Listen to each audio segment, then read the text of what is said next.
Sundiata Keita, the Lion King who founded Mali. Imagine a world where kingdoms rise and fall like waves upon the desert sands. A world where history is not written in books, but sung by griots, the keepers of memory. In the heart of 13th century West Africa, a boy was born who would defy prophecy, overcome exile, and unite warring tribes into one of the greatest empires the continent has ever known. His name was Sundiata Keita, the Lion King of Mali. This is his story, a tale of destiny, courage, and the birth of an empire. 1. The birth of a legend. The story of Sundiata Keita begins in the land of Mandinka, a region of small kingdoms scattered across the savannas of West Africa. The kingdom of Niani, ruled by King Mansa Musa, was one of them. According to the epic told by generations of griots, the king received a prophecy from a hunter. You will marry a woman who seems ugly, but she will bear you a son who will become a great ruler. Soon after, the king met Sagalin Keju, a woman with a hunchback and strange appearance, yet possessing great spiritual power. Mansa Musa married her, and she gave birth to a son, Sundiata. But this was no ordinary child. From birth, Sundiata was prophesied to become the Mansa, or king, who would unite the Mandinka people and bring greatness to Mali. However, his early years were not easy. Sundiata could not walk. He crawled on the ground while other children ran and mocked him. His mother suffered humiliation, but she never lost faith in the prophecy. 2. The miracle of strength. One day, after years of ridicule, Sundiata decided to prove his strength.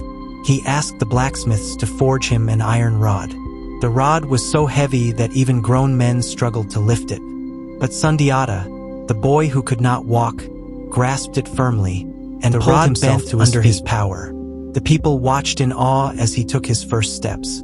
From that day forward, he was known as the Lion Child, destined to lead. The griots sing of that moment as the birth of a king. The child who could not walk has risen. The lion has stood, and the world will never be the same. 3. Exile and hardship.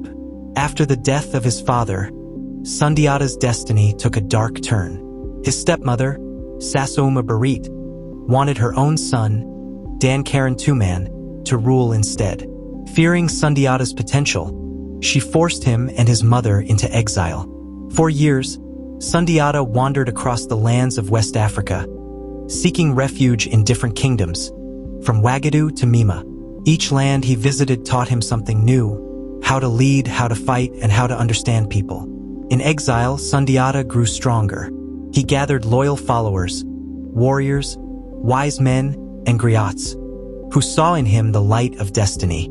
Among them was his faithful griot, Bala Fasik, who would later immortalize his story in the epic of Sundiata. 4. The rise of a threat, Soumaoro Kanté. While Sundiata was in exile, a dark power rose in the region. The Sasso king, Soumaoro Kanté, ruled with cruelty and magic. He conquered kingdom after kingdom, enslaving the Mandinka people and spreading terror across the savannah. Soumaoro was said to possess mystical powers. His enemies feared him as a sorcerer. His palace was decorated with the skulls of kings he had defeated.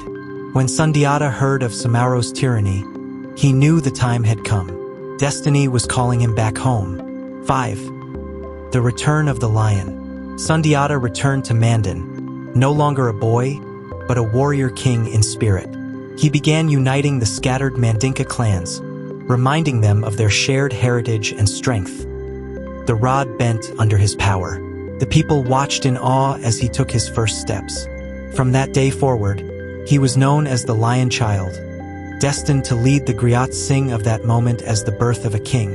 The child who could not walk has risen. At the Battle of Tabin, he defeated the Sasso forces for the first time. His charisma and leadership inspired hope among the oppressed. But the final confrontation would be at Kirina, a place that would decide the fate of West Africa. 6. The Battle of Kirina. The griots say that when the sun rose over Kirina, two great forces faced each other: the armies of Sundiata and Soumaoro. Soumaoro, confident in his magic, thought himself invincible. But Sundiata possessed a secret, knowledge given by a hunter who revealed the source of Soumaoro's power. A small white cock spur, hidden in his clothing. In the battle, Sundiata fired an arrow tipped with a cock spur. It struck Soumaoro, breaking his magical protection. The sorcerer king fled and disappeared into the mountains, never to be seen again. The Mandinka had won. Sundiata had fulfilled his destiny. 7. The birth of the Mali Empire. After his victory, Sundiata was crowned Mansa of Mali, the king of kings. But rather than rule through fear, he built a kingdom on unity and justice. At the Kurukanfuga, a great assembly of nobles, warriors, and elders, Sundiata established the Charter of Mandan, one of the oldest known declarations of human rights in the world. The charter proclaimed laws of peace, justice, and respect for human dignity. It emphasized the protection of the weak, the importance of family, and the duty of every person to contribute to society. Under Sundiata's rule, Mali became a symbol of strength and wisdom. He reorganized the army, created trade routes, and encouraged agriculture. Gold, salt, and knowledge flowed through the empire, making Mali one of the wealthiest regions in Africa. 8. The legacy of Sundiata Keita. Sundiata ruled with humility and vision. He respected local traditions, allowed diverse religions to coexist, and strengthened the bonds between clans. His empire stretched from the Atlantic Ocean to the Niger River, a land rich in culture, the richest man in history, whose pilgrimage to Mecca made the empire legendary around the world. 9. The epic that never dies. The story of Sundiata Keita was not written in books but sung in the hearts of the Mandinka people.